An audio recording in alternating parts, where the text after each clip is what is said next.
ವರ್ಷದ್ದು ಭೀಮರತಿ ಶಾಂತಿ ಮಾಡ್ಕೊಡಿ ಪಾಪ ದೇವರು ಅದು ಒಂದ್ ನಿಮಿಷ, ಸಾರಿ ಟು ಇಂಟರಪ್ಟ್. ಇದನ್ನ ಸ್ಯಾಂಡ್ವಿಚ್ ಮಾಡೆಲ್ ಅಂತಾರೆ. ಅಂದ್ರೆ ಏನಾದ್ರೂ ಹೇಳ್ಬೇಕಂದ್ರೆ ಮೇಲ್ಗಡೆ ಚೆನ್ನಾಗಿರೋದೇನೋ, ಕೆಳಗಡೆ ಚೆನ್ನಾಗಿರೋದೇನೋ, ಮಧ್ಯ ಏನೋ.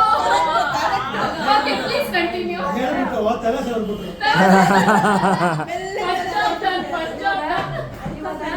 70 ವರ್ಷ ಆದ್ಮೇಲೆ ಮಗು ಸಮಾನ ಅಂತ ಹೇಳ್ತಾರೆ.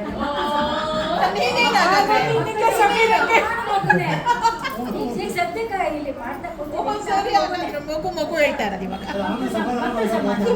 ಅಲ್ಲೇನು ಹೇಳ್ತಾರೆ ಕೇಳು. ತಾತನ ಏನಾದ್ರೂ ಮಾಡಿರ್ತಾರಲ್ಲ ಅಂತ ನೆನಪುಗಳನ್ನ ನೆನಪಿಸ್ಕೊಳ್ಳೋಣ ಅಂತ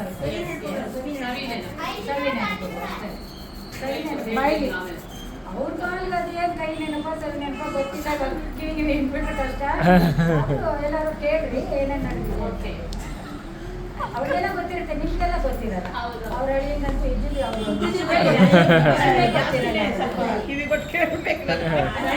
ಫಸ್ಟ್ ಅಂಡ್ ಲಾಸ್ಟ್ ಚಾನ್ಸ್ ಕೇಳಿಸ್ಕೊಂಡ್ಬಿಡಿ. ಒಂದು 12 ವರ್ಷದ ಮಗು ಆವಾಗಿದ್ದು ಒಂದು ಇನ್ಸಿಡೆಂಟ್ ಹೇಳ್ತೀನಿ. ನಂಬರ್ 1, ಅವಾಗ ನಮ್ಮಪ್ಪ ನನ್ನನ್ನ ಮತ್ತೆ ಅವ್ರನ್ನ ಕರ್ಕೊಂಡು ಜಡ್ಜ್ ಮನೆಗೆ ಕರ್ಕೊಂಡು ಹೋಗ್ತೀವಿ.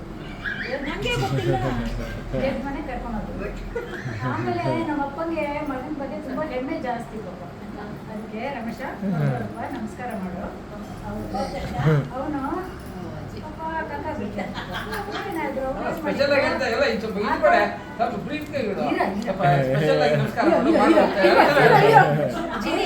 ವಿಡಿಯೋ ತೆಗೆದು ನಮಸ್ಕಾರ ಅನ್ನೋದು ಮಾಡಿಲ್ಲ. ಅದು ಅವರು ಆ ಥರ ಗೋಡೆಗೆ ಹಾಕೊಂಡು ಕೂತಿದ್ರು ಚೇರು ಜಡ್ಜ್. ಏನ್ ಮಾಡ್ಬೇಕು ಅವ್ನು ಪಾಪ? ಏನ್ ಮಾಡ್ಬೇಕು? ನಮಸ್ಕಾರ ನೋಡ್ತಾ ಇದ್ದಾನೆ ಪಾಪ, ಸುತ್ತು ನೋಡ್ತಾ ಇದ್ದಾನೆ. ಹೇಗೆ ಮಾಡೋದು ಪಾಪ? ಕಕ್ಕ ಬಿಟ್ಟಿ ಆಗೋದು ಮಗು. ಆಮೇಲೆ ಸೀದಾ ಪ್ರದಕ್ಷಿಣೆ ಹಾಕಕ್ಕೆ ಆಗ್ಲಿಲ್ಲ ಅಲ್ಲ, ಅಡ್ಡ ಇಲ್ಲ. ಅದಕ್ಕೆ ಹೀಗೆ ಈ ತರ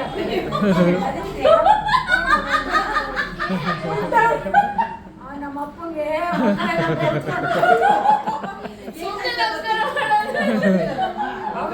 ಪಾಪ ಅವನ್ಗೆ ಪ್ರದಕ್ಷಿಣೆ ಹಾಕ್ಬೇಕು ಅಂತ ಚೇರು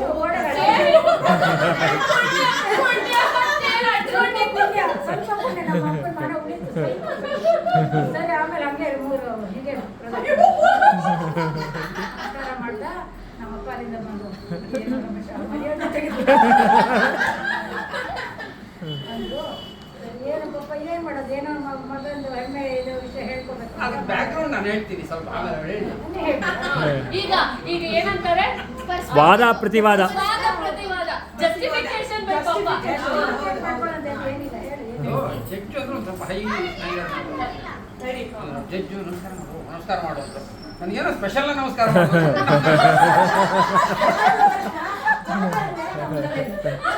ನಮಸ್ಕಾರ ಮಾಡೋಕೆ ನಾನು ಮಾಡೋದು ಇಲ್ಲ, ಮಾಮೂಲಿ ನಮಸ್ಕಾರ ಮಾಡೋದು ನಮಸ್ಕಾರ ಮಾಡೋದು ಮಾಡ್ತಾ ಇದ್ದೆ.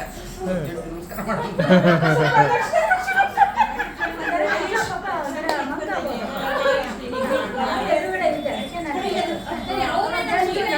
ಮಗು